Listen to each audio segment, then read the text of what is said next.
Halo Sobat Farmasi, kenalin aku Arneta Rosa Hernandita dengan NIM 20080101158 dari Fakultas Farmasi Universitas Muhammadiyah Purwokerto. Kali ini aku mau ngajak Sobat Farmasi untuk belajar bareng terkait teknologi dan formulasi sediaan steril. Sediaan yang akan kita bahas adalah tetes mata.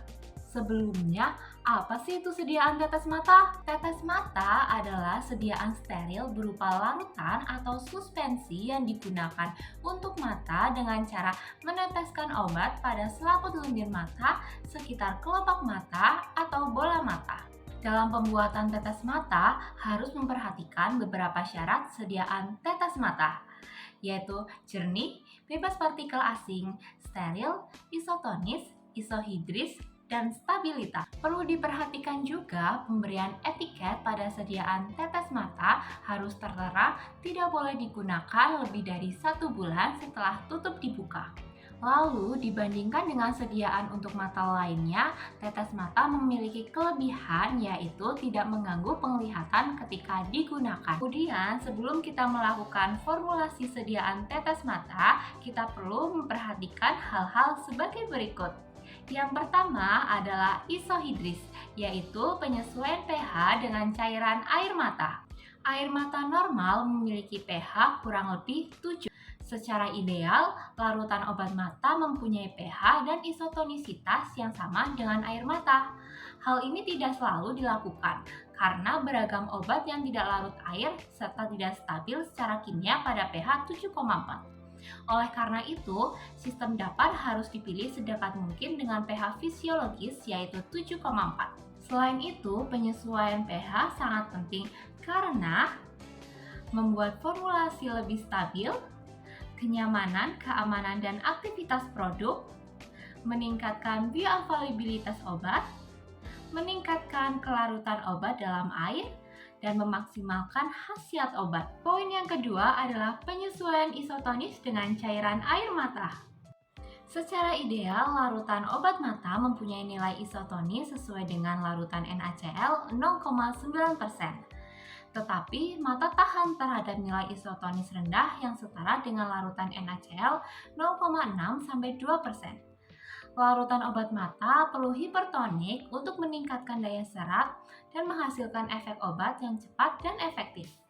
Apabila larutan obat seperti ini digunakan dalam jumlah kecil, pengenceran dengan air mata akan cepat terjadi sehingga rasa perih akibat hipertonis hanya sementara.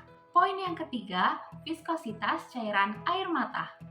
Viskositas diperlukan agar larutan obat tidak cepat dihilangkan oleh air mata serta dapat memperpanjang lama kontak dengan kornea. Dengan demikian dapat mencapai hasil terapi yang maksimal. Selanjutnya kita masuk dalam formulasi sediaan tetes mata. Formulasi sediaan tetes mata terdiri atas zat aktif dan eksipien atau bahan tambahan.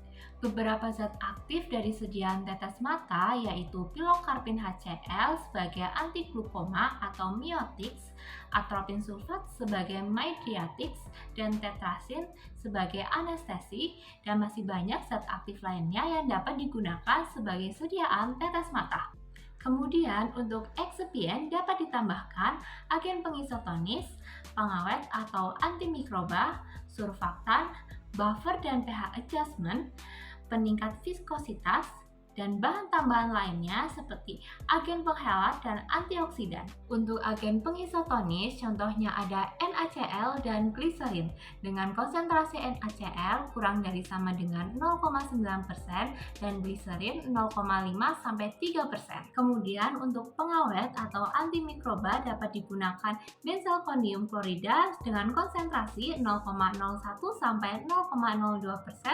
chlorobutanol dengan konsentrasi kurang dari sama dengan 0,5%, metilparaben dengan konsentrasi 0,015-0,2%, propilparaben dengan konsentrasi 0,005-0,01%, dan thimerosal dengan konsentrasi 0,001-0,15%. Eksipien selanjutnya adalah surfaktan.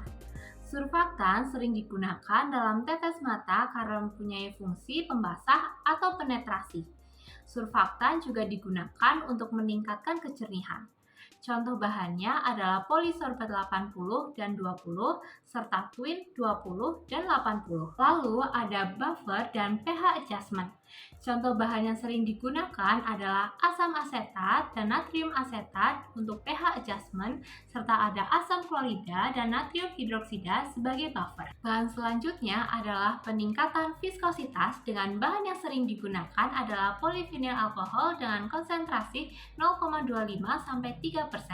metil selulosa dan karbomer dengan konsentrasi yang sama 0,5-1%. Kemudian untuk bahan tambahan lainnya ada agen penghelat yaitu EDTA dengan konsentrasi 0,005-0,1% dan natrium metabisulfat sebagai antioksidan dengan konsentrasi 0,01-1%. Jadi yang perlu diingat dalam menentukan formulasi sediaan tetes mata, kita harus melakukan studi preformulasi terlebih dahulu agar sediaan yang kita buat tidak menghasilkan toksisitas, tidak menyebabkan iritasi, dan nyaman digunakan, serta memberikan efikasi yang maksimal. Oke, sampai di sini dulu ya kita belajar formulasi sediaan tetes mata.